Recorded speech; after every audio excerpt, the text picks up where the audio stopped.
Estudiantes preguntan. Conozcamos a las y los estudiantes que participan en esta temporada. Florencia Quirós, Vicente Webster, Antonia Cartagena, Francisco Reyes, Nicolás Schoenfeld, Ainhoa de Saint-Pierre, Joaquín Salas, Camilo Jara.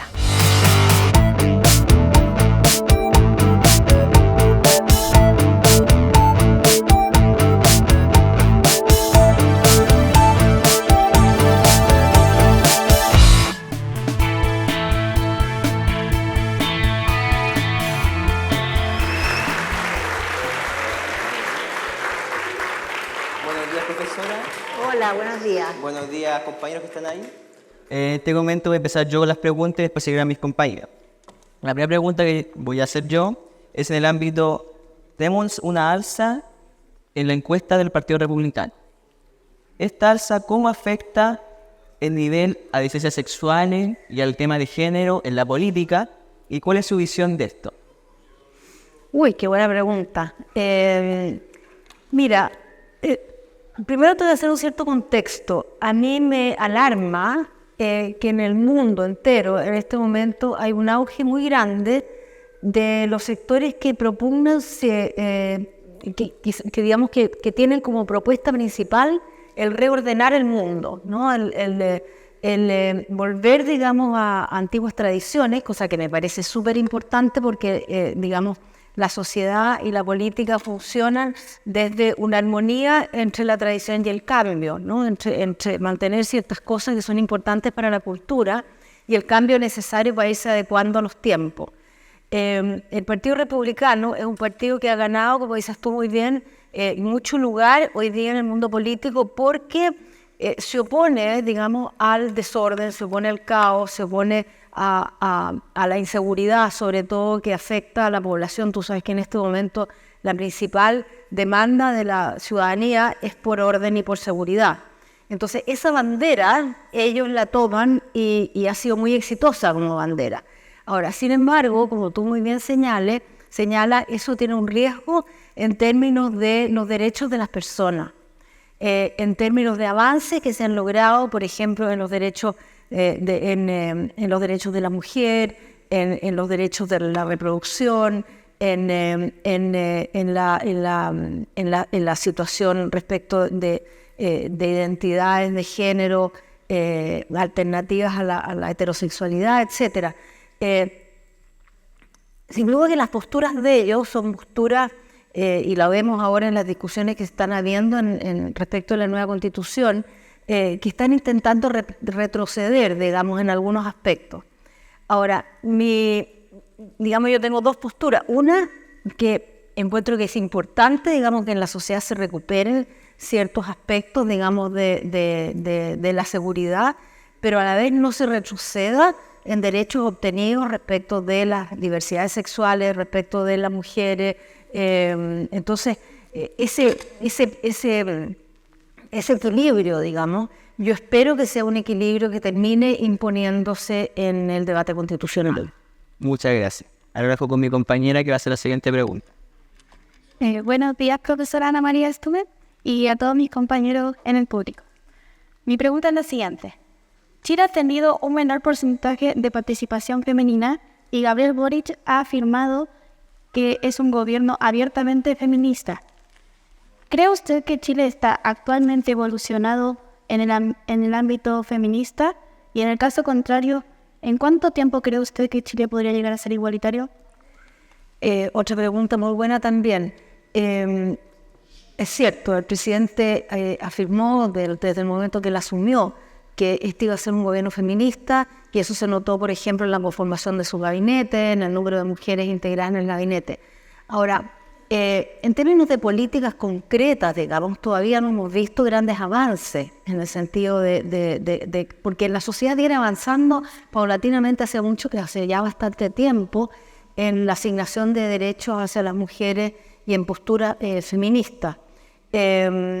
Yo yo creo que, digamos, esto es una política que en parte incumbe a los gobiernos, porque los gobiernos, digamos, van promulgando, van patrocinando leyes que pueden ir en beneficio o en detrimento, digamos, de los derechos de las mujeres.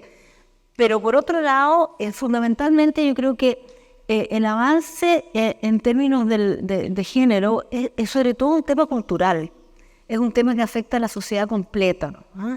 Yo creo que en la medida en que en las familias, digamos, no se impongan políticas de género de un género entendido como relacional, es decir, que hombres y mujeres, digamos, tenemos los mismos derechos, pero a la vez tenemos los mismos deberes y tenemos que ocupar lugares comunes en el mundo. El ejemplo típico, ¿no es cierto?, que ponen las autoras. ¿Por qué todavía las madres, sobre todo en América Latina, en muchos países, todavía estamos ahí diciéndole que las niñitas cocinen y que hagan la cama, y los hombres, ¿no es cierto?, son los que tienen mucho más chipe libre en la casa, ¿no es verdad?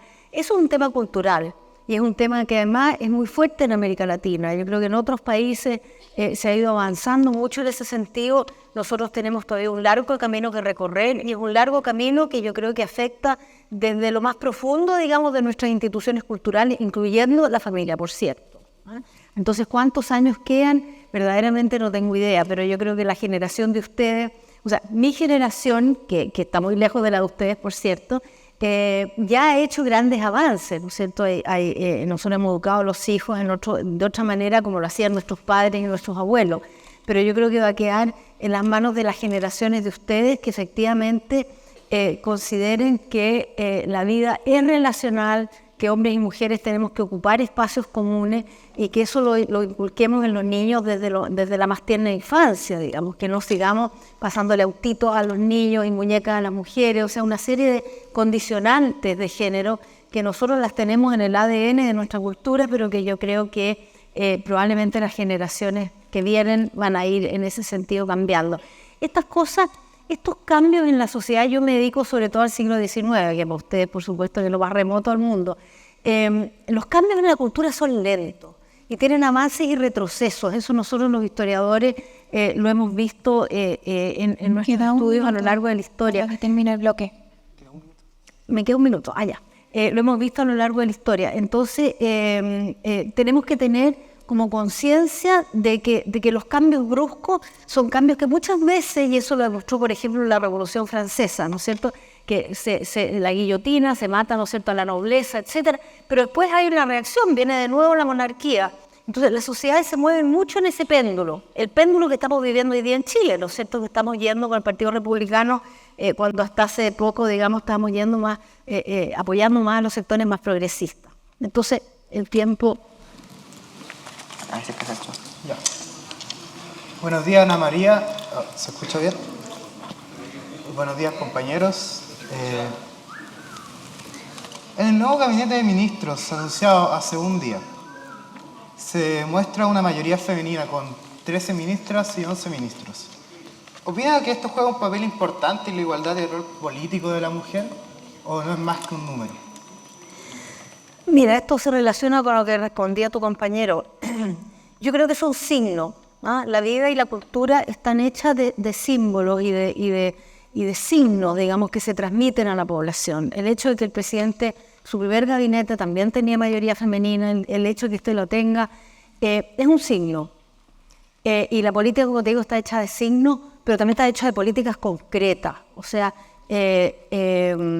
el hecho de que se pongan mujeres en rangos de ministro o de subsecretaria o de alcaldesa, etcétera, que sean elegidas, digamos, las alcaldesas, es un signo importante, pero lo que tenemos que ver es cómo se comportan.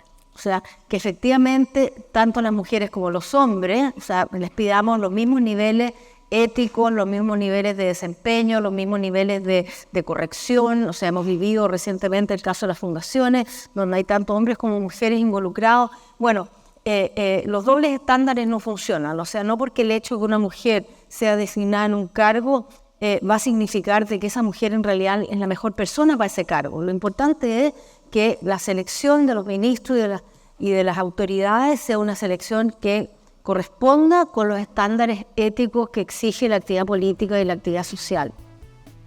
Perfecto, muchas gracias.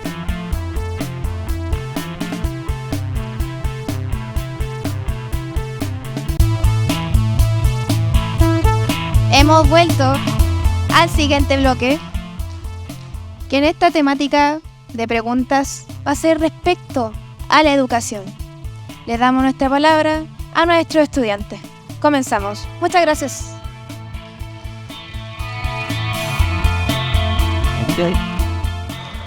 Bueno, en este ámbito yo hablo sobre educación sexual.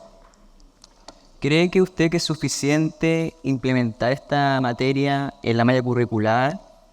¿O qué otra medida implementaría?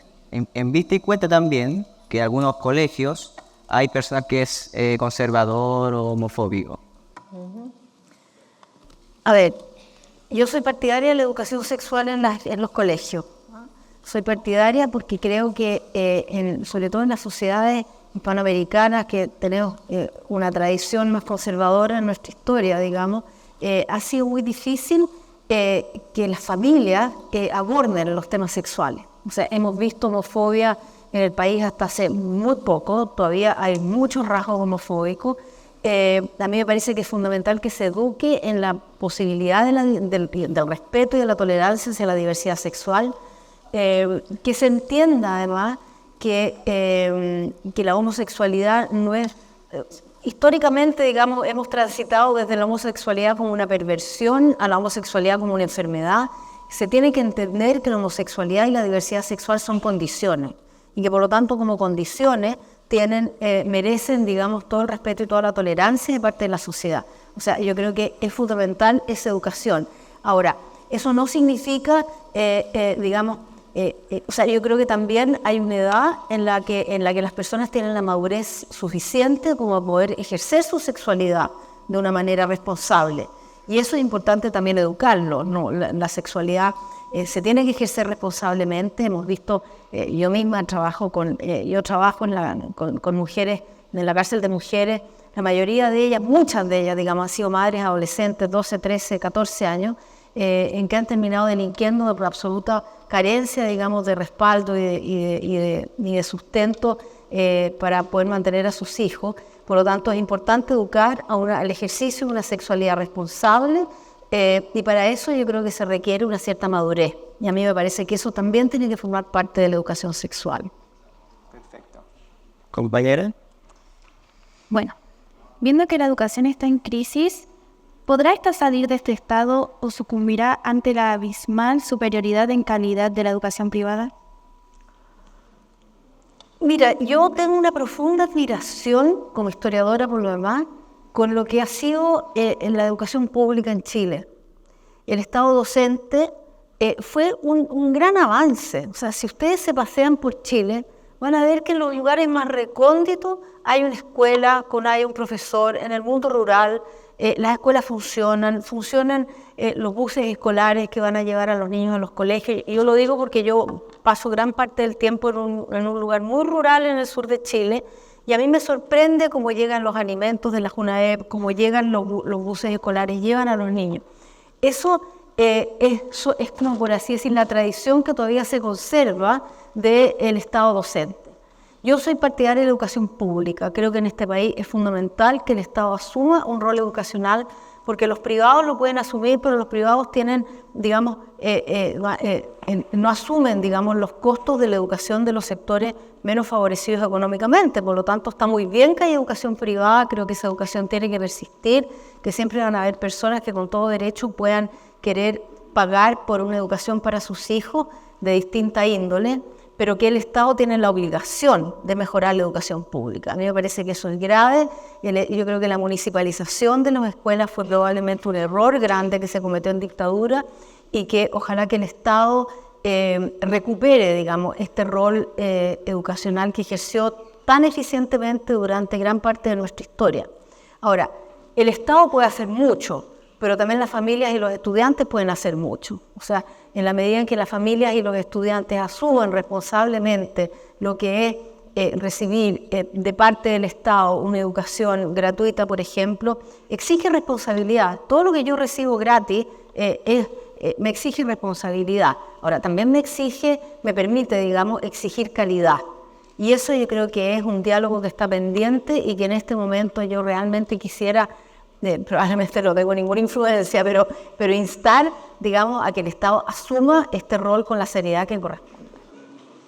Gracias. Lo dejo con mi compañero Nicolás. Bueno, siguiendo con el tema del feminismo. En 2018 las marchas feministas impulsaron un cambio en el Instituto Nacional, liceo, que en 2021 dejó atrás 200 años de educación monogenérica. ¿Qué opina de que en la actualidad... No te escuché bien, 200 años de educación monogenérica. Ya. ¿Qué opina de que en la actualidad sigan existiendo liceos monogenéricos, en especial los emblemáticos, como serían el Liceo 1 o el Liceo de la Aplicación? Yo creo que ese es un tránsito que tiene que darse. O sea, yo creo que la educación mixta es fundamental porque la vida es mixta. La vida es mixta.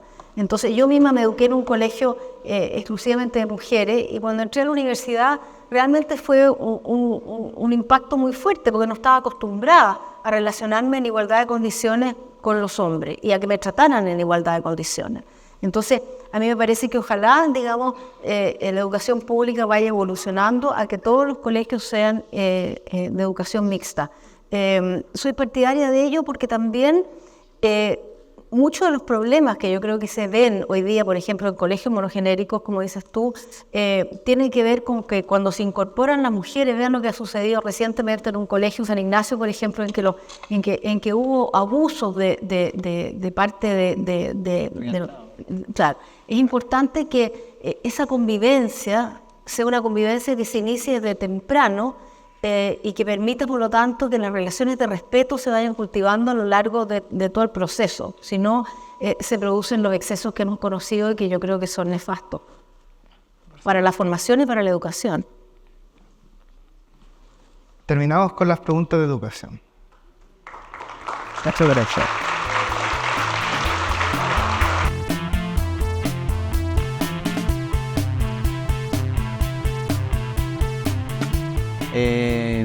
A mí me tocan las preguntas de estilo futuro. ¿Cómo ven un futuro a Chile? Aún con raíces católicas que se incumben en el Congreso por el tema del aborto, por el tema del matrimonio igualitario que ya se aprobó, pero fue polémica. O veo en ese ámbito, ¿cómo ven un futuro a Chile? ¿Un país aún católico que se mete entre las leyes, se mete en lo social? ¿O un país que ya acepta tanto a género, diversidad, sin pensar en una religión? A ver, Chile es un país que se ha ido secularizando, sin duda. El mundo entero se ha secularizado, América Latina se ha secularizado más tardíamente. Chile, yo te diría que en las últimas décadas se ha secularizado profundamente. Eso lo podemos ver en las encuestas, sobre todo en la encuesta de Bicentenario que hizo la Universidad Católica, donde se demuestra de que la religión católica, de ser profesada por alrededor del 70 y tantos % de la población, ha bajado notablemente, creo que estaban incluso en los 40 y tantos. Las religiones evangélicas se han mantenido alrededor del 15 al 16%, pero tampoco, digamos, han crecido significativamente. Yo creo que, a ver, históricamente la formación del Estado de Chile, de la nación chilena, yo tengo un libro sobre eso, que fue la investigación de mi tesis de doctorado, donde yo puedo identificar 3 pilares sobre los cuales se fundó la posibilidad del establecimiento, digamos, del Estado de Chile y de la evolución política de Chile hacia una democratización, porque no vamos a decir que Chile era una democracia plenamente durante el siglo XIX, sin embargo se fue democratizando, fue abriéndose hacia el cambio sobre la base de 3 pilares que para la clase dirigente eran fundamentales. Uno de ellos era el orden social, o sea, la clase dirigente mandaba hegemónicamente. El otro era la república, es decir, los chilenos queríamos ser república y no una monarquía, por ejemplo. Y el otro era el catolicismo, es decir, la religión católica como visión del mundo. No necesariamente como una religión que se practicara por todo el mundo, sino que la religión católica como visión del mundo. Eso sin duda ha ido cambiando en la medida en que el país se ha ido secularizando. Sin embargo, hasta hace pocas décadas, como tú bien dices, la Iglesia Católica tenía una enorme influencia sobre la política. Hoy día no la tiene. ¿Por qué? Porque estamos en una sociedad más secularizada, donde las autoridades, por ejemplo, incluso ya no pueden incluso permitirse no jurar, por ejemplo, sobre la Biblia, cosa que tradicionalmente se hace en países además mucho más secularizados como Estados Unidos, todavía se jura sobre la Biblia. Es decir, hay ciertos ritos y ciertas tradiciones, digamos, provenientes de la historia y de la religión católica que ya no se conservan. Ahora, yo creo que hay un tema que tiene que ver no solamente con que el catolicismo sea una religión haya sido una religión más, digamos, más conservadora, sino que también con la evolución que se va dando dentro de la misma religión. O sea, no se trata de que el Estado sea el Estado tiene que ser neutro, tiene que ser secularizado, pero tiene que representar a una sociedad que es diversa y que también es religiosa. O sea, hay católicos, hay una cantidad importante de evangélicos, con la inmigración entran otras denominaciones religiosas. Ahora, cada denominación religiosa, especialmente el catolicismo, sobre todo desde la crisis de la Iglesia Católica, el mismo catolicismo ha ido evolucionando de ser una religión profundamente homofóbica a que hoy día la Iglesia Católica no es una iglesia homofóbica. Siempre van a haber dentro de la Iglesia Católica sectores tradicionales, pero yo te diría que hay una fuerte corriente dentro de la Iglesia Católica de recuperar las tradiciones cristianas de tolerancia, de apertura a la diversidad, de comprender, digamos, que la sociedad, que el catolicismo tiene que adaptarse a los tiempos y que tú puedes ser católico o evangélico y a la vez estar abierto, digamos, a los cambios que la sociedad va requiriendo. O sea, yo creo que ese catolicismo tradicional, homofóbico, como ponías tú el ejemplo, es un catolicismo que va a desaparecer si es que no se va adaptando a los signos de los tiempos, como se habla incluso en el lenguaje teológico. La Iglesia tiene que poder interpretar los signos de los tiempos.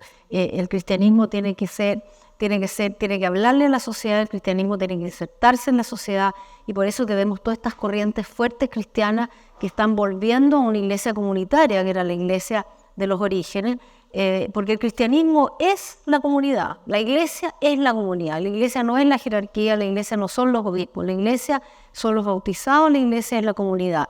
Y eso mismo, digamos, tiene que demostrarse un signo notable, digamos, de adaptación a los signos de los tiempos. Compañera. Dado que ciertas personas dicen que el Instituto Nacional tiene una cierta tendencia política, ¿considera usted que el aspecto religioso es incompatible con esta postura o podrían convivir ambos aspectos de forma equilibrada? A mí me parece que sin duda que la Iglesia Católica, el catolicismo tiene que convivir con todas las posturas políticas. La religión católica, parece que algunos católicos lo tienden a olvidar, digamos, la religión católica surge a partir del mensaje de Jesucristo. Jesucristo vino a cambiar el mundo, Jesucristo vino a cambiar las leyes, Jesucristo vino a revolucionar muchas leyes, y la doctrina del amor y de la misericordia es aquella que la Iglesia tiene que representar. Y por lo tanto, ella tiene que poder dialogar con todas las corrientes políticas y en la medida en que también las corrientes políticas entiendan de que una de las dimensiones importantes en la vida del ser humano es la espiritualidad. Y la espiritualidad puede expresarse en cualquier religión, pero en la medida en que no sea violentada y sea permitida plenamente, no tendría por qué haber una incompatibilidad entre religión y política. Claro. Gracias. Ya. ¿Cómo ve usted la participación política en un futuro, teniendo también en cuenta el surgimiento de la participación política de diversidades sexuales?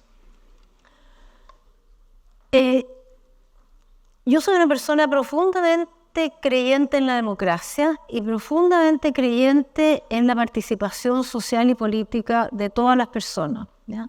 Ese es un piso, digamos, que yo creo que es fundamental. Ahora, que no siempre, digamos, en la sociedad se ejerce la democracia como se debe ejercer.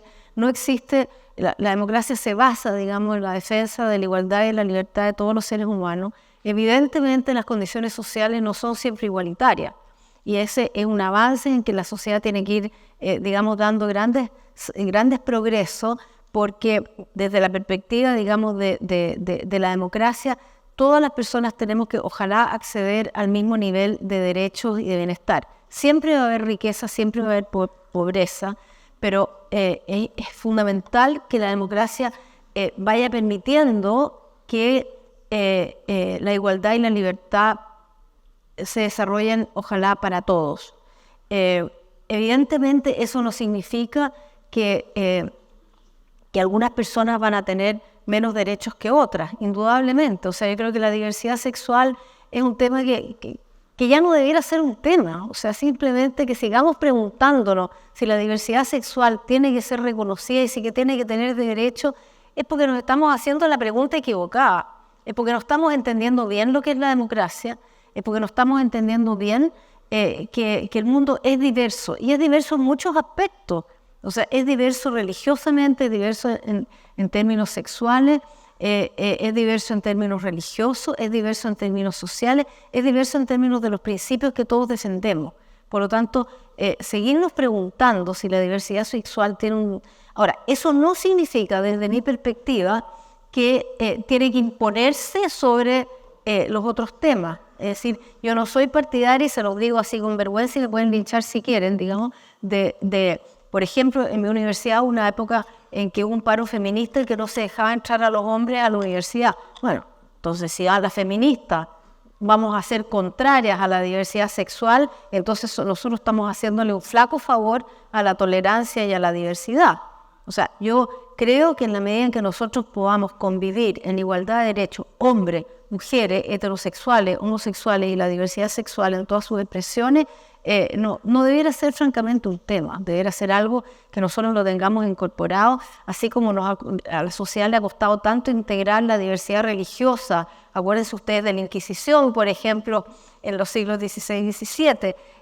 Hoy día, claro, salvo en algunos países, digamos, fundamentalistas, nosotros no se nos ocurriría preguntarnos si un evangélico tiene más o menos derechos que un católico, ¿verdad? Bueno, y así sucesivamente. El tema de los temas étnicos son temas que hoy día ya debiéramos tenerlos incorporados de una manera absolutamente funcional al ejercicio de nuestros derechos.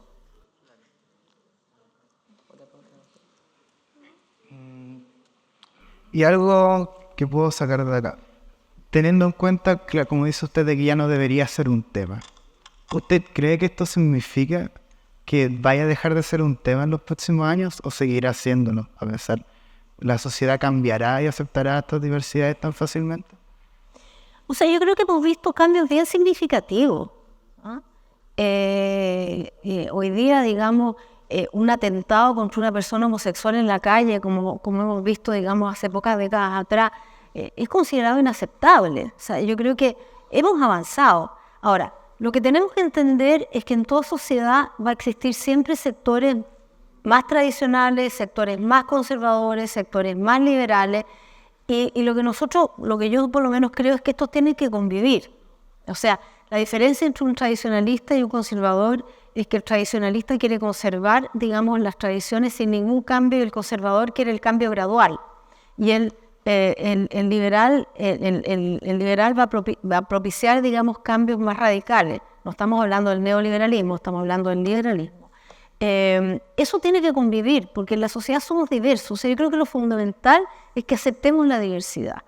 Entonces, no vamos a imponer que una persona conservadora o católica, digamos, no conserve su adhesión, digamos, a ciertos principios que puede considerar elementales al catolicismo, pero también dentro del mismo catolicismo vamos a tener que aceptar de que hay personas que defendemos por lo menos un cristianismo abierto, plural, de recuperar, como les digo, el sentido de la comunidad, entender que la iglesia está en las bases, y yo creo que eso mismo se puede ejercer en todos los ámbitos donde tenemos que ir introduciendo los cambios necesarios para convivir mejor. Si finalmente el tema es la convivencia social, ese es el tema, cómo convivimos todos en una diversidad y en un país donde tenemos que poder caber todos. Les queda un Tenemos que caber todos, tenemos que poder caber todos, pero con respeto justamente a todos, digamos. Entonces, esa convivencia, esa educación en el pluralismo y en la aceptación es algo que tiene que surgir desde la familia y desde muy tempranamente. Perdón, me pasé. Presidente Santa María, liberal. Cambio para un Estado más laico. Exactamente. La sociedad chilena, claro, no tenemos tiempo aquí de ir mostrando como una evolución paulatina en muchos aspectos. O sea, las leyes laicas, que como muy bien menciona se promulgaron en 1883, en que se permitió el surgimiento por primera vez del registro civil. Piensen ustedes que una persona que no era bautizada en 1800, hasta la ley laica, que no era bautizada no existía civilmente. Una persona que no se casaba por la iglesia no tenía un matrimonio reconocido. Una persona que no era creyente no podía acceder a un cementerio público. Entonces, habían temas que han ido evolucionando y que fueron cambios radicales. Yo me acuerdo, no me acuerdo porque no lo vi por cierto, pero en 1856, cuando se propició una ley para acabar con el unanimismo católico. Usted sabe que en Chile la única religión que se podía profesar públicamente era el catolicismo. No se podía profesar públicamente, por ejemplo, los anglicanos que habían llegado al país no podían ejercer públicamente su religión. Bueno, un diputado, Mata, presentó un proyecto de ley para terminar con eso. Las mujeres fueron a las tribunas del Congreso, gritaron, los insultaron, los trataron de hereje. O sea, era una situación realmente caótica para la clase dirigente chilena el suponer que se pudiera practicar públicamente otra religión. Y fue tanto así que la ley no se promulgó, sino que lo que se promulgó fue un cambio, una cosa muy chilena por lo demás, una adaptación de tal manera que las iglesias anglicanas, por ejemplo, fueran declaradas privadas. Entonces, de esa manera ya no se ejercía públicamente la religión anglicana. O sea, adecuaciones, porque había que ir siempre, y yo creo que la sociedad a lo largo de su historia va a seguir teniendo que dialogar con sectores más progresistas y menos progresistas. Ese es el desafío de una sociedad democrática. Y por eso que la democracia es tan débil, en definitiva. Porque puede ser atacada muy fácilmente.